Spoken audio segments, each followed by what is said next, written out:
BCCL रैयतों की जमीन पर जबरन कर रहा कोयला उत्खनन, नहीं दिया जा रहा मुआवजा, नियोजन विरोध में रैयत आग धूल से घिरे परियोजना के समीप अपने जमीन पर अब देंगे धरना, करेंगे घर निर्माण। दर्जनों रैयतों ने प्रेस वार्ता कर दी जानकारी।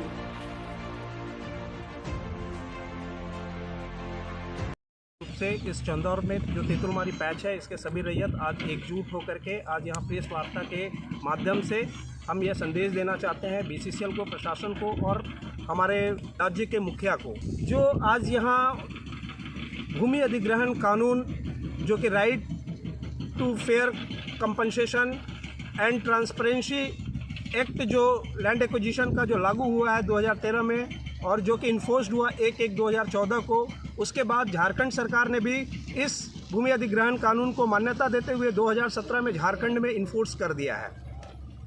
उसके बाद कोल इंडिया की भी बैठक हुई, कोल इंडिया के बोर्ड में भी इसको स्वीकृति मिलते हुए 2020 में एन्युटी स्कीम में रैयतों को नए भूमि अधिग्रहण कानून से मुआवजा देना तय हुआ और एन्युटी स्कीम में in the leave of employment जो कोल इंडिया ने निर्धारित किया है 150 रुपये प्रति डिसमिल अगर जिस रैयत का 2 एकड़ ज़मीन नहीं होता है और मिनिमम 2000 रुपये 30 वर्षों तक जो कि निर्धारित है, ये मुआवजा निर्धारण हुआ है। उसके बावजूद हम रैयत यहाँ बार बार ऑफिस का चक्कर लगाते लगाते हम लोग थक चुके हैं। पहले तो अपने टाइटल को एग्जिस्ट करना, यहाँ बीसीसीएल का जो रवैया है पूरे ज़मीन को वेस्टेड बोलती है, कभी भी नोटिफिकेशन नहीं करती है कि उसको इस पैच में कहाँ से कहाँ तक उसका ये पैच एरिया है, कहाँ से कहाँ तक उत्खनन का कार्य प्रारंभ होना है। बहुत सारे ऐसे रैयत हैं जिन्हें अभी ये भी नहीं पता है कि उसका ज़मीन इस पैच के अंतर्गत है या नहीं। जब बीसीसीएल का मशीन, जब आउटसोर्सिंग का मशीन उसके ज़मीन पर मशीन लेकर के पहुंचती है, तब उस रैयत को यह जानकारी होती है कि हमारा ज़मीन भी इस पैच के अंतर्गत में है।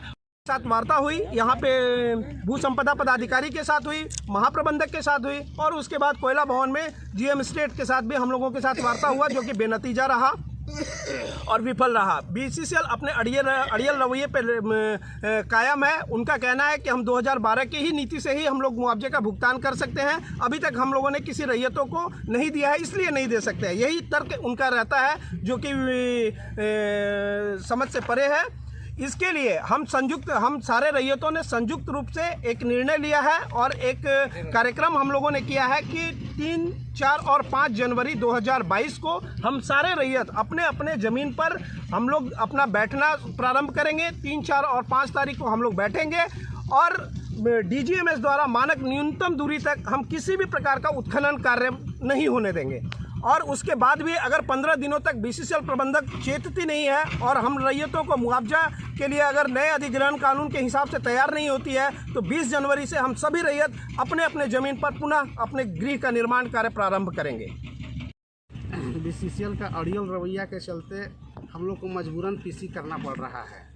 सबसे पहली बात है कि आज 15 साल हो गए हम लोग को, उनके पीछे दौड़ते दौड़ते हम लोग थक चुके हैं। तो हम लोग सोचे कि अब अपनी ज़मीन पे हम लोग खुद बैठेंगे और खुद ब खुद मतलब जो है प्रशासन हो या आपका बीसीसीएल प्रबंधक हो, वो हम लोग को मतलब वार्ता के लिए बाध्य होकर के उन लोग बुलाएंगे, न कि अब हम लोग उनके पीछे मतलब जाने के लिए तैयार होंगे। हम लोग अभी 22 रैयत मतलब हैं, इसमें और हमारे 10 रैयत मतलब शामिल हो चुके हैं। बीसीसीएल बोलती है कि हम जो 2000 का आरआर पॉलिसी है उस अनुसार से हम आपको पेमेंट देंगे, लेकिन नई मतलब ज़मीन निर्धारण नीति है हम लोग 2013 का, हम लोग उसके हिसाब से पैसा मतलब लेना चाहते हैं, न कि उनके हिसाब से लेंगे। औने पौने दाम में हम अपना ज़मीन नहीं देना चाहते। आगे की रणनीति हम लोग जो है 3, 4, 5 3 दिन हम लोग अपना ज़मीन पे खुद बैठेंगे।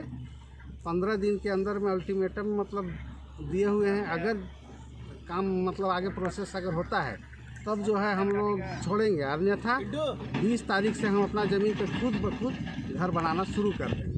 अनदेखा करने का कारण है कि मतलब कमज़ोर समझ रहा है कि रैयत कमज़ोर है, डरा धमका करके इनका जो है ज़मीन हम लोग हासिल कर लेंगे और इनको मतलब मजबूरन बाध्य होकर के यहाँ से जाना पड़ेगा।